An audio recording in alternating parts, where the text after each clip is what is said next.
If you enjoyed the video, please give it a like, and if you enjoyed the channel, go ahead and give it a subscribe. Alright, now on to the episode.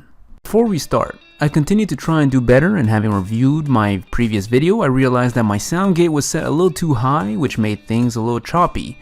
Please tell me if this is still a problem in this video. On to the episode. Now, did I give up on My Hero Academia Vigilantes? Nope, I'm still going to continue it, but after having done some thinking, I realized that as Vigilantes is still an ongoing series, there's no technical end in sight, and I don't personally like that, so I decided to do another series simultaneously. Of course, I wasn't sure if this was a good idea or not, so I decided to aim for an easier series to follow.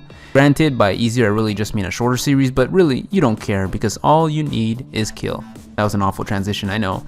Anyway, we're doing All You Need Is Kill, which has 2 volumes, so for us means an easy 2-parter. Now, All You Need Is Kill, it has a very interesting story in the real world. Starting off as a light novel, it got turned into a manga, then into a graphic novel, and finally became a full-blown Hollywood movie starring the likes of Tom Cruise and Emily Blunt. Granted, the names mean nothing to me as I don't leave my house, but I do remember enjoying this movie. This movie was honestly a tragedy in a sense, as it was legit pretty good, but flip-flopping between Edge of Tomorrow and All You Need Is Kill and even Live, Die, Repeat really just screwed any chance of getting its name out there, becoming a prime example of a marketing failure. With all that said, we're not here to do a movie rundown, we're here to go through the manga. The manga was adapted from the light novel through the writings of Ryosuke Takuichi, I think I got that right, and more importantly was drawn by Takeshi Obata, best known for Death Note and Bakuman. What's interesting is that because most of his work has been slice of life-ish, he has rarely had to have done more action-oriented scenes. So for example, if you've ever read Death Note, really the most action-packed scene was that tennis scene. So I think this series can also be seen as some kind of artistic training for him. Either way, let's jump into this loot world of All You Need Is Kill. So straight up, we do get a massive exposition dump. The protagonist is Keiji Kariya, who had just woken up from his nap, finding himself in the bottom bunk of a bed, revealing that he is indeed a military man. More specifically, we find out that Keiji is a soldier for the 17th Company, a military unit comprised of many nations' armies, as we as a planet have finally been able to unite, under the threat of course of a bigger danger in the form of mimics. Mimics are these floating mounts. I don't really know if all mimics are necessarily floating mounts, but at this point we really only see that design, so maybe that's something we can only really find out in volume 2. Either way, we see Keiji being told by one of his fellow soldiers that the big day is tomorrow, where they will have to go out and fight the incoming horde. They then go about their day, but Keiji seems to be getting these flashes of memories where things seem familiar, but he's not really sure why. It's the little things, like how he felt like he read a passage in his book already, or the food that he's eating at the cafeteria seems familiar. He ends up spending his last day prepping for the next one. They go through military exercises, and during that, he comes face to face with a living legend, the bitch of the battlefield, Rita Taraski? Nailed it. Premier fighter that the world has to offer against the alien threat. Although considered the ultimate warrior, her appearance is that of a petite woman, roughly the third of the height of any other soldier and at least 80 pounds lighter than the next lightest. The two make eye contact, but nothing really comes out of it. Come the big day, Keiji suits up in these super suits that for some reason only Japan is able to create, probably for the plot's sake, but what do I know.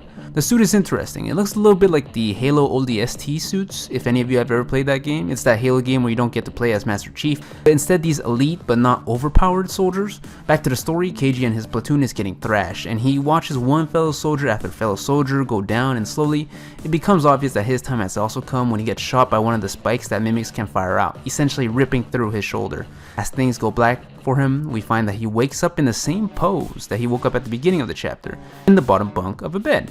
Confused, he finds that some of the details are repeating, but refusing to be thrown to the battlefield again, he finds a way to get off base and tries to run, but soon comes face to face with a wandering mimic who kills him.